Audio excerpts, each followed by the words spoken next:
नमस्कार, मैं शिवम कुमार। आप देख रहे हैं ग्लोबल मीडिया अपडेट्स। आज हम आपको झारखंड की राजधानी से जुड़ी एक ऐसी कहानी दिखाने जा रहे हैं जहां हड्डियों से भरी एक ट्रक की कहानी नहीं बल्कि एक ऐसी कथित नेटवर्क की कहानी है जिसका तार रांची से लेकर लोहरदगा तक जुड़े होने की आशंका जताई जा रही है। पिछले कुछ महीनों में पुलिस ने टनों के हिसाब से गौवंश से हड्डियां बरामद की, वाहन जब्त किए गए, गिरफ्तारियां हुई, एफआईआर दर्ज किए गए।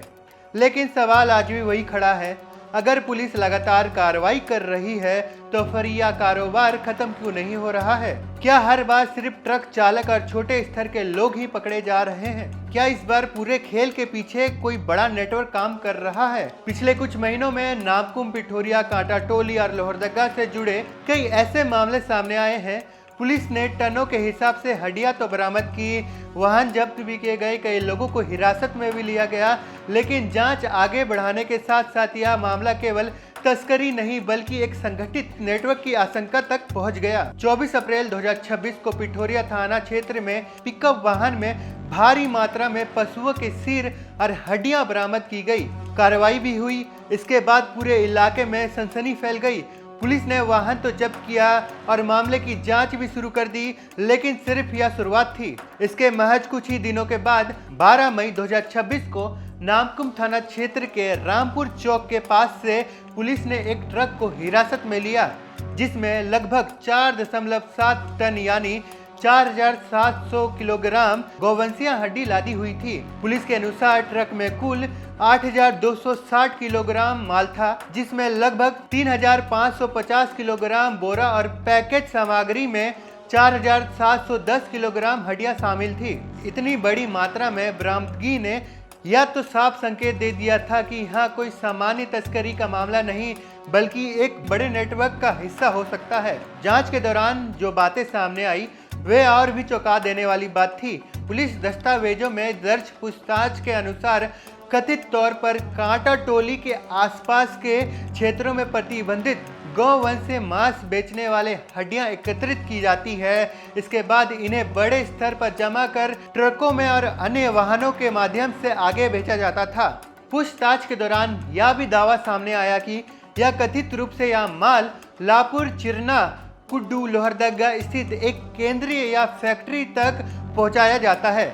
पुलिस रिकॉर्ड के अनुसार पकड़े गए वाहन चालकों ने दावा किया है कि पहले भी कई बार इसी प्रकार का माल वहां भेजा जा चुका है।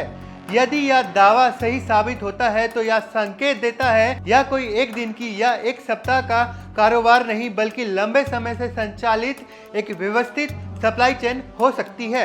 यानी कथित तौर पर इस पूरे नेटवर्क का ढांचा कुछ इस प्रकार दिखाई देता है। कांटा टोली और आसपास के क्षेत्रों में हड्डियों का संग्रहण, विभिन्न स्थानों पर उनका भंडारण और ट्रक और पिकअप वाहनों से लोडिंग, नामकुम और अन्य रूटों से परिवहन और लापुर, चिरना रोड, कुड्डू, लोहरदगा स्थित कथित डोपिंग या प्रोसेसिंग केंद्र तक सप्लाई, यह भी एक श्रृंखला है जिस पर अब सबसे बड़ा सवाल उठाया जा रहा है। इस मामले में विभिन्न प्राथमिकी, पुलिस दस्तावेजों में, समाचार रिपोर्टों में कई अन्य मामले सामने आए हैं जहां जांच के दौरान फरियाद कुरैशी, आरिफ अंसारी, मुन्ना अंसारी, आफ्ताब खान, सफाफ कुरैशी और मोहम्मद नौशाद सहित कई अन्य नाबाज आरोपियों के नाम चर्चा में हैं।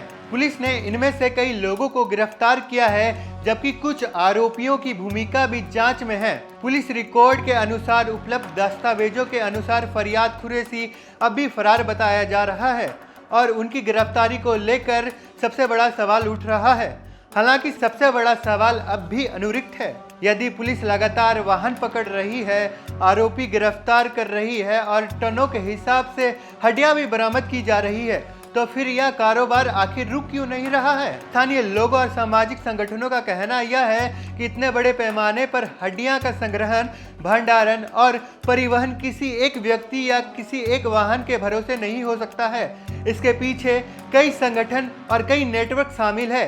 कई स्तरों पर काम करने वाले लोग और खरीदार भी इस मामले में शामिल हो सकते हैं। इसी वजह से अब यह चर्चा तेज हो गई है कि रांची, कांटा टोली, नामकुम और लोहरदगा तक फैला कोई बड़ा हड्डी तस्करी सिंडिकेट तो सक्रिय नहीं। लोग यह भी सवाल उठा रहे हैं, यदि पिछले कुछ महीनों में लगातार वाहन पकड़े गए, हड्डियां जब्त की गई, आरोपी गिरफ्तार हुए, तो फिर आखिर इस पूरे नेटवर्क का आर्थिक और संचालन तंत्र कौन संभाल रहा था। इस पूरे मामले ने कानून व्यवस्था और प्रशासनिक जवाबदेही पर भी सवाल खड़े कर दिए हैं, क्योंकि जब किसी अवैध कारोबार में बार बार कार्रवाई की जाती है और गतिविधि पकड़ी जाती है, तो यह सिंडिकेट का आखिर पता क्यों नहीं लगा पाया जा रहा है। आज जरूरत सिर्फ ट्रक और पिकअप जब्त करने की नहीं, बल्कि उस पूरी सप्लाई चेन को उजागर करने की है जो पशु अवशेषों से कथित अवैध रूप से कारोबार को संचालित कर रही है। जनता जानना चाहती है कि आखिर इस खेल का असली सरगना कौन है, किन लोगों के संरक्षण में यह कारोबार फल फूल रहा है।